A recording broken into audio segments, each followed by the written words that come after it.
10 kilograms of purple belt, proudly representing the Sand Pit, Mathew, the Sandman Spencer! Come on, guys, he's come a long way. And introducing his opponent, fighting out of the blue corner. He weighs in at 117 kilograms, proudly representing PMA, James Strong!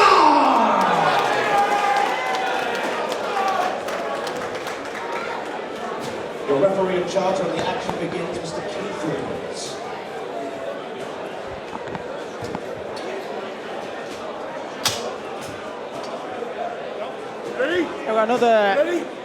Another submission grappling match. James Strong of PMA versus Mathew Spencer of Sandpit. Now Mathew's a purple belt.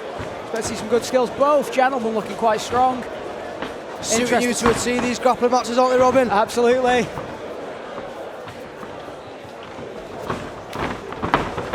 Both lads looking for that outside foot sweep there. And again he attempts it. Oh. The PMA fighter pulls guard. Interesting again. I think he was looking for that trip as well, but just thought, I'm in the area, I'm just going to pull guard. Again, with submission grappling, as we've said before, I know it's looked down on sometimes by the crowd, but it can actually make for a more exciting match. You know, rather than if two people aren't confident in the wrestling, they can kind of stand on their feet and, you know, not much can happen. That clinch, you know. Yeah, it's, you know, this is actually more fan-friendly than the standing clinch. Stalemate on the feet, yeah, of course. Framing off him here with his right hand, looking to get some posture so he can pass his guard. Yeah, absolutely. Looks like he's looking for sort of a grip for a Tarika platter there, which is a sort of very tricky submission. If he starts to throw his left leg over with that sort of reverse Kimura grip on the elbow. Yeah, he needs to come off his flat back for that though, really, absolutely, doesn't he? Yeah, he needs to get that angle. It's so important in grappling to find that angle. He makes an attempt at it there, but his opponent recenters, just follows his hips, which is a smart technique. He's looking, he might be able to pop this out for a Kimura. Looking for a sweep, I think.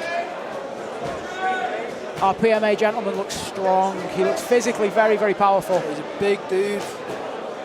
But Mathew Spencer is purple belt, so he's going to be knowledgeable on the fundamentals, and he's not exactly small himself. You'd expect him to be well versed, being a purple belt. Yeah, absolutely. A little bit of a stalemate in the guard here. Yeah, I think he's stalling a little bit on the bottom.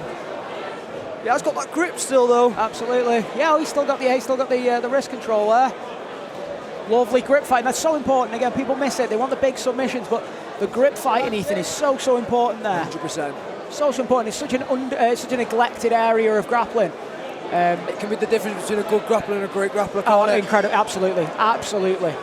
If you can establish dominant grips, you know you're winning 9 times out of 10. Absolutely, you've always got your opponent on the back foot. I really like this overhook grip he's using, but our man from Sandpit, Mathew, is using lovely head pressure there. It's just keeping him flat, makes things uncomfortable, makes it hard to get those angles that you need. You know, it's he's a bit off balance here on top, isn't he? I wouldn't be leaning over there. We could see a hip bump sweep or something similar. There we go. And that's it, yeah, the hip bump. Oh, unlucky there. Yeah. Again, he's going to look to attack that Kimura. He's going for it again, that hip bump sweep. Oh, and he gets it. He gets it. Really well done. He's done really well there.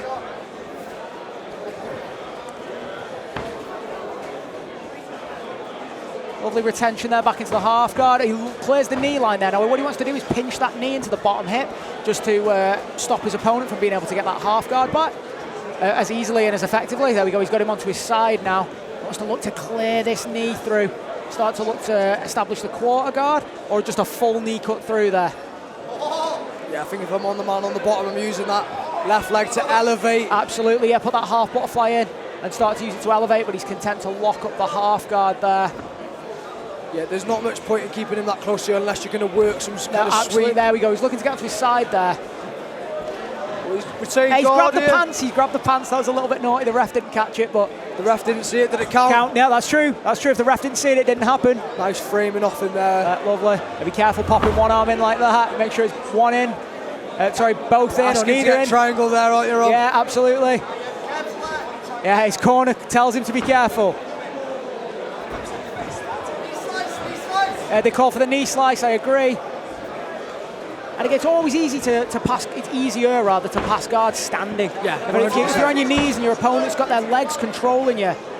And again, he's looking to set up a Kimura from the bottom here now. The man from the sandpit. I'd follow this up and get on top with that sweep now. It looks like he's trying to do that. Yeah, he's probably. He does a lovely job of stepping over. See, if he had gone for the sweep, he would have ended up on top, wouldn't he? Yeah.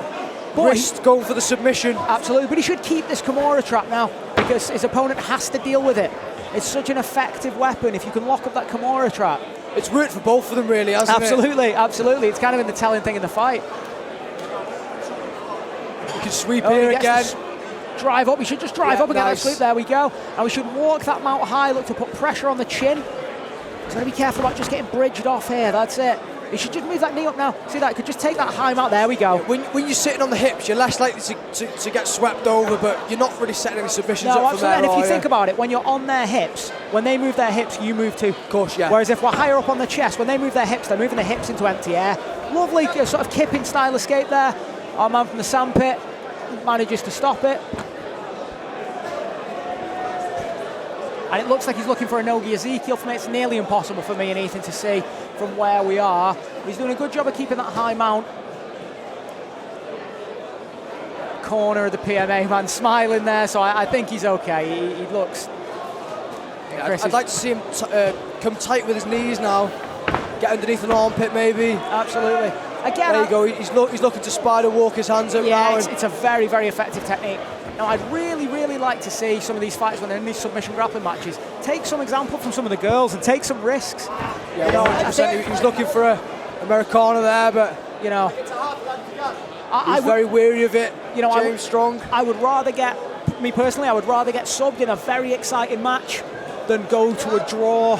100%. On a match where, you know, not much has happened. It's all about the spectacle, isn't it? Absolutely. You know, we want to make grappling a spectator sport, like mixed martial arts, like boxing.